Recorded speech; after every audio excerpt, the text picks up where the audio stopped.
Welcome to Pioneers, a vlog by Giorgio Stergiou, full of ideas, subjects, methodologies and exercises for a personal, professional empowerment and value innovation growth, for a stronger community with knowledge leading to choices for a better tomorrow for everybody.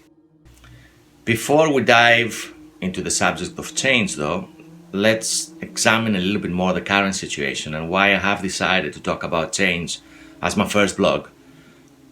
Regardless of where we live, we all face and go through unprecedented times. Social, economical, health, financial changes are happening all over us.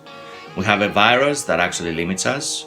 It stops us from seeing our friends. We have to follow processes that we're maybe not happy with. Everything really is full of emotions. And on top of everything else that we're facing, we also have the TV, the social media that bombards us with more fear, more anxiety. So, this is the reason why we have to do something, and this is the reason why we have to change before we actually address everything else. In a moment of crisis, the need for change actually multiplies. So in this blog, I'm going to talk about personal change, and I'm also going to talk about team and professional changes. As Confucius used to say, tell me and I'll forget, show me and I'll remember, involve me and I'll understand. So I have included a lot of exercises apart from the methodologies, some of which are being followed by big companies and big corporations, which I have converted on a personal level. That way you can pause the vlog and you can try and do some of the exercises to help you and guide you towards your growth, which in a sense and hopefully is going to be sustainable. How can change start? It can be caused by outside factors that we cannot control, or it can be caused by factors that we control. For example, we're aiming for something better to improve ourselves.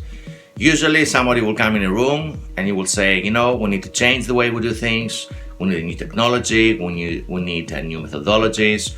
At that point, you usually hear everybody else talking, this is not happening, this is not the way we do things, this is not possible, this is not part of our culture, we don't have the money, this is not even in our DNA.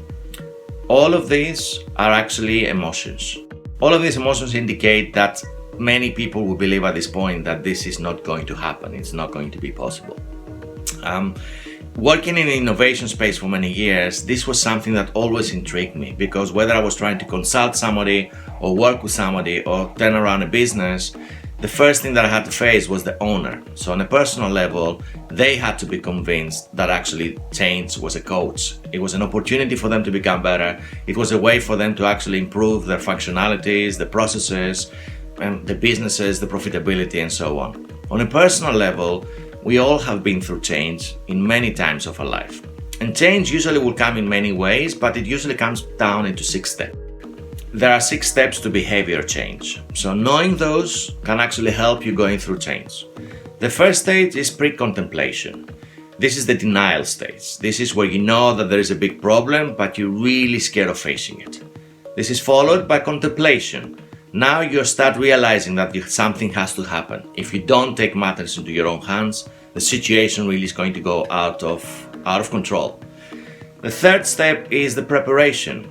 Now you're taking matters into your own hands. You maybe at that point start Googling and asking around, looking at YouTube, checking on the internet, seeing really what can happen. Fourth stage is action. Now you start putting some of the things that you've learned and some of the desired changes, whether it's personal or whether it is professional, into action. You start making things happen. You're finding your why, you're determining the direction that you want things to go. The next stage after that is the maintenance. So you have made the changes, now you need to make sure that you maintain those. You change a little bit, not only the way that you are thinking, which you have done already, but now you're maintaining also the culture. You're making sure that you don't go back. The last stage has to do with termination. All the changes now have taken place, you maintain them. On the termination, you now move on to the next challenge. But at that point, it's really important that you are aware that when things don't go really as you want, that you don't fall back into the bad habits that you had before. The rule with change is you do not compare yourself and your life now with what it used to be before. It will never become the same. So let's think about coronavirus. Do not compare yourself with how it was and get stuck by fear, anxiety, anger, and all this kind of negative emotions. So make sure that you take that opportunity and you see change as a chance and possibility for you to actually get better.